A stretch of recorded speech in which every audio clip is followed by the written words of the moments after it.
cometh upon us, as the sword, judgment, or pestilence, or famine, we stand before this house, and in thy presence, for thy name is in this house, and cry unto thee in our affliction, then thou wilt hear and help.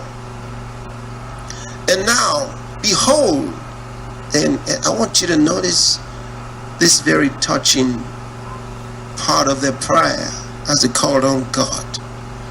And now, behold, the children of Ammon and Moab and Mount Seir, whom thou wouldest not let Israel invade when they came out of the land of Egypt, for they turned from them and destroyed them not.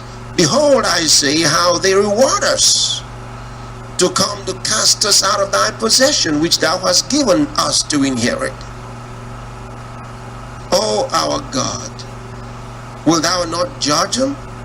For we have no might against this great company that cometh against us. Neither know we what to do, but our eyes are upon thee. That's wonderful. When God's people come together to pray like they did here. The enemy had come out against them with a multitude against which they had no might. And they prayed to God. They prayed to God. And you read the story, when they prayed, a prophetic word came forth. And God said to them in that prophetic word, be not afraid. This is in verse 16, the middle part of verse 16. Well, verse 15.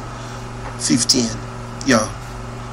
Be not afraid, nor dismayed by reason of this great multitude, for the battle is not yours, but God's. Wonderful. And then God told them in the 16th verse, he says, tomorrow go ye down against them. He says, go against them. Go against this great multitude. God said, the battle is not yours, but God's. In other words, I'm going to fight for you.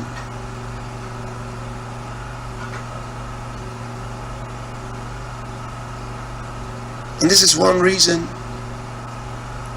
we never have to be afraid.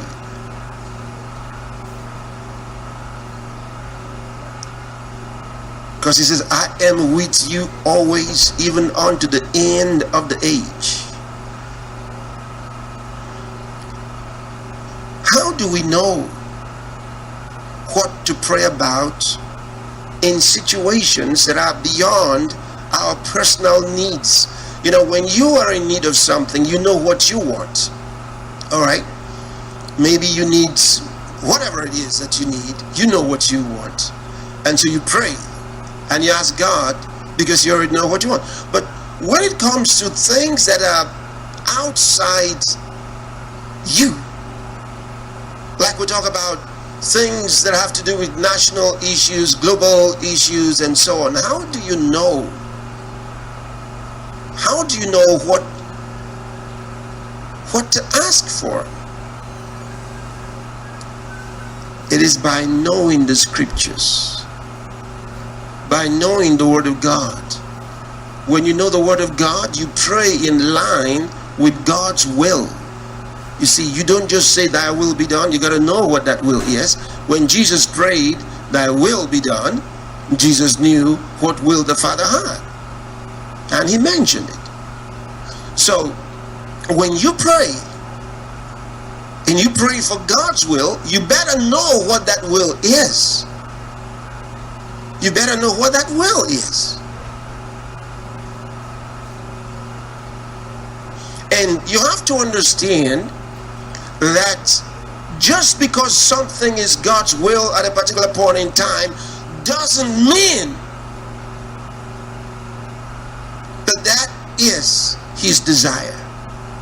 You'll be surprised. There's a difference between the will and the desire.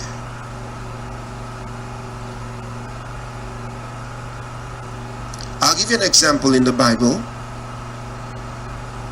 If you would read in Isaiah chapter 38, it gives us a story about King Hezekiah.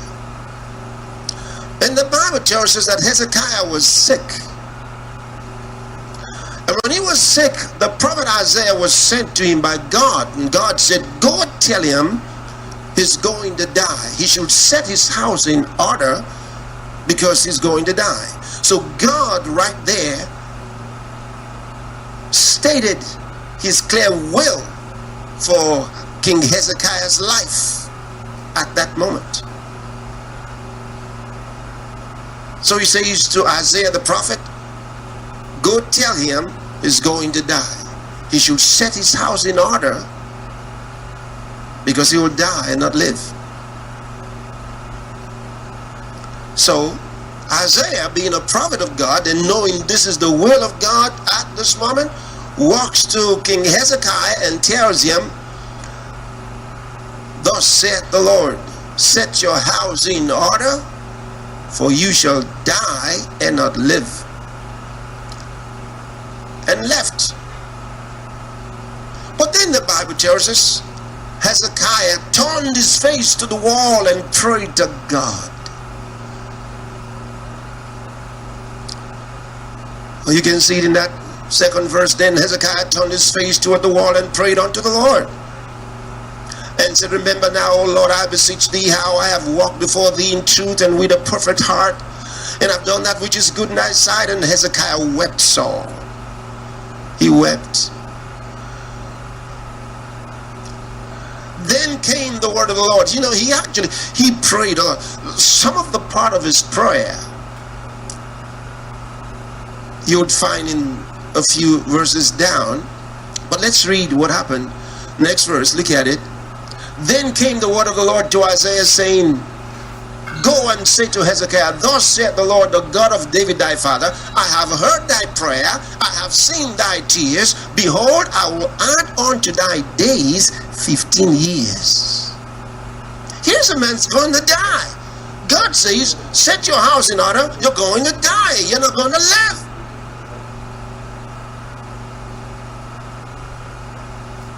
God gave him time to prepare. He says, get ready, you're going to die. And then the man prays,